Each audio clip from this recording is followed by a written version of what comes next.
బాలసుబ్రహ్మణ్యం గారు ఒక స్వర సార్వభౌమత్వానికి నిలువెత్తు నిదర్శనం. స్వర సార్వభౌమత్వం దానికి నిలువెత్తు నిదర్శనం.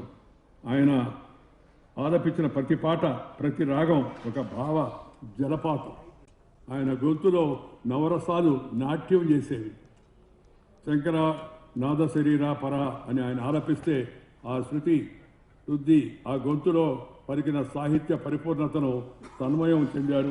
ఆ చందని వారెవరు చెప్పండి? ఆ రోజుల్లో ఆ సినిమా వచ్చినప్పుడు అంతా ప్రతి ఇంట ప్రతి నోట వచ్చినా రాకపోయినా ఆ పాటే పాడుతూ ఉండేవాడు. అంత బ్రహ్మాండంగా ఆ పాట రచన, ఆ పాటను పలికించడం కూడా బాలసుబ్రహ్మణ్యం గారు చేశారు.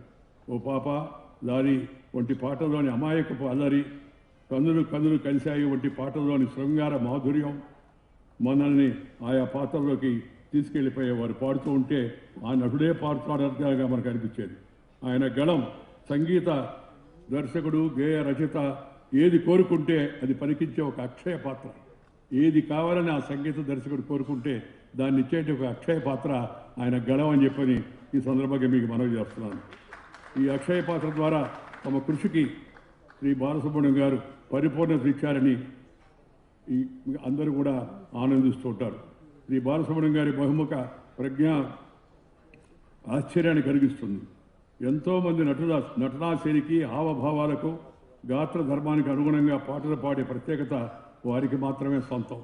వారు పాడుతూ ఉంటే, ఎవరికి పాడుతూ ఉంటే వారే పాడుతున్నారంటే అనిపించేట్టుగా అంతగా ఆ పాటలు ఆయన తన్మాత్రపోయారు. ఇతర భాషా నటులకు ఆయన డబ్బింగ్ చెప్పి పాత్రలకు జీవాన్ని తీసుకొచ్చారు. ఉదాహరణకు కమల్ హాసన్ గారు ఎంతో గొప్ప నటుడు, బాలసుబ్రహ్మణ్యం గారి కూడా స్నేహితుడు. అయితే బాలసుబ్రహ్మణ్యం గారి డబ్బింగ్ లేకుండా కమల్ హాసన్ గారి నటను మనం ఊహించుకోలేము. అంత అద్భుతమైన ఆయనకి మాటలు నేను అందించాడు. ఇక బాలు గారి తెలుగు భాష ఉచ్చారణ వింటుంటే ఎంతో ఆనందం కలిగేది. తెలుగు మాటకు, తెలుగు పాటకు, తెలుగు సంస్కృతి సాంప్రదాయాలకు వారు అందించే గౌరవం వారి పట్ల అభిమానాన్ని మరింతగా పెంచుతుంది. ఆయన ప్రతిభ ఎంత గొప్పదో ఆయన వ్యక్తిత్వం అంతకంటే మధురమైనది. వారిని కలిసిన వారు ఎవరైనా సరే ఆయనలోని వినయాన్ని, సాహితీ గౌరవాన్ని, నిరాడంబరతనం మర్చిపోలేరు. ఒకసారి కలిస్తే ఆయన గురించి ప్రతి ఒక్కరి మనసులో కూడా ఒక సద్భావన కలుగుతుంది. ఎంతటి శిఖరాగ్రాన ఉన్నా మట్టి వాసనను మర్చిపోని మహామనిషి ఆయన. ఆ స్థాయికి వెళ్ళినప్పటికీ కూడా ఆయన నవ్వు, ఆ నవ్వులో ఉన్న నిష్కర్మత్వ సత్వం ఆయన హృదయ సౌందర్యానికి ప్రతీక. బోళా శంకరుడు ఆయన. అలా అని ఏది అడిగితే అది మాట్లాడే మనిషి కాదు. తూకం వేసినట్టుగా మాట్లాడేవాడు. వేదికపై ఆయన హాస్యం, సమయస్ఫూర్తి, అందరితో కలివిడిగా ఉండే ఆ తీరు ఆయన స్వరమాంత్రుడిగా మాత్రమే కాక మన ఇంటి మనిషిగా కూడా చేసింది.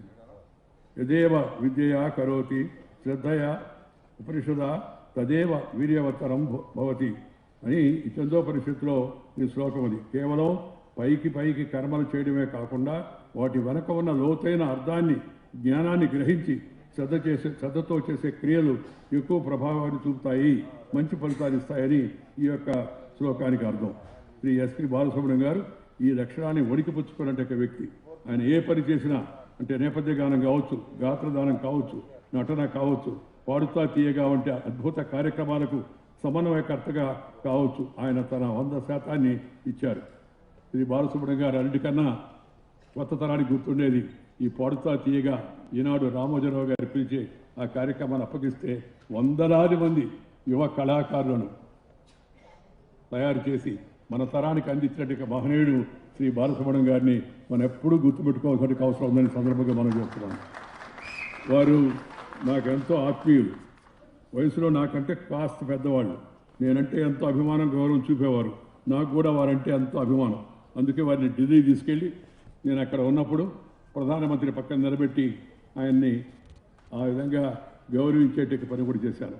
ఆయన కూడా అద్భుతమైన ఈయన ప్రజ్ఞా విశేషాలు చూసి ప్రధానమంత్రి శ్రీ నరేంద్ర మోడీ గారు కూడా సంతోషపడ్డారు. వారి తండ్రి శ్రీపతి పండితురాజు సాంబమూర్తి గారు నా చిన్నతనంలో నాకు బాగా గుర్తు. నెల్లూరు వాడిని కూడా, అప్పుడు నెల్లూరు వాడిని, ప్రస్తుతం తెలంగాణ వాడిని. ఇక్కడ ఉంటున్నాను కానీ, ఇక్కడ ఉంటాను కూడా, ఉండేది కూడా ఇక్కడే, పోయేది కూడా బహుశా ఇక్కడే అనుకుంటాను. ఆ రోజుల్లో వీధిని తిరిగి శ్రీపతి పండితురాజు సాంబమూర్తి గారు హరికథా కాలక్షేపం చేసి ప్రముఖ సంగీత కళాకారులను నెల్లూరుకి పిలిపించేవాడు ఆయన. ఎలా అంటే ఈ తిరిగి తిరిగి ఆ హరికథ గానం చేసేటప్పుడు జనం ఇచ్చే బియ్యం వాటన్నిటిని సేకరించి ఆ తర్వాత దాన్ని ధనంగా మార్చి ఆ డబ్బుతో నెల్లూరులో ఈ సంగీత విద్వాంసులందరినీ పిలిచేవాడు. నాకు మొదట్లో సంగీతం గురించి పెద్ద తెలిసేది కాదు, కానీ ఆ తర్వాత వారు ఆ పెట్టినప్పుడు వారం రోజుల పాటు నెల్లూరు జనమంతా ఆ రోజుల్లో వారి యొక్క ఈ సంగీత కళాకారులు అక్కడి నుంచి తీసుకొచ్చి డికే పట్టమ్మ ఒకరని కాదు చాలామంది ప్రముఖ సంగీత విద్వాంసులందరినీ నెల్లూరుకు తీసుకొచ్చిన ఘనత వారిదని చెప్పిన సందర్భంగా నేను మనవి చేస్తూ ఉన్నాను. శ్రీ సాంబమూర్తి గారు భిక్షాటక పూర్వక త్యాగరాజ ఆరాధ ఉత్సవాలు చేస్తే బాలు గారు నెల్లూరులోని తమ ఇంటిని వేద పాఠశాలకు సమర్పించారు. సొంత ఇంటిని బాలు గారిలో ఉన్న గొప్ప వ్యక్తిత్వ వికాస నిపుణుడు అన్నారు. పాడుతా తీయగా వంటి కార్యక్రమాల్లో చిన్నారులను ఆయన ప్రోత్సహించే తీరు, వారికి జీవిత సత్యాలను బోధించే తీరు, సరైన పద్ధతిలో వాళ్ళు పాట పాడే విధంగా వాళ్ళకి మంచిగా ఓర్పుతో నేర్పుతో కావాల్సిన మార్పుతో చేయాల్సిన చేర్పుతో అవసరమైన కూర్పుతో పిల్లలను అద్భుతంగా తయారు చేసి మనకు కొత్త తరాన్ని సంగీత విద్వాంసులుగా తయారు చేసే అవకాశం మనకు కనిపించాలని చెప్పని సందర్భంగా మనం చేస్తున్నాను. పిల్లల్లో సంస్కార బీజాలు చాటేందుకు వారు ప్రయత్నం చేశారు. ఎందుకంటే ముందు తరాల ద్వారానే మన భాషా సంస్కృత పరిరక్షణ ఈ యువతరం ద్వారా మాత్రమే సాధ్యమవుతుంది. పిల్లలకు నేర్పించాల్సిన విద్యాబుద్ధులు అనే విషయాన్ని తల్లిదండ్రులు గ్రహించాలి.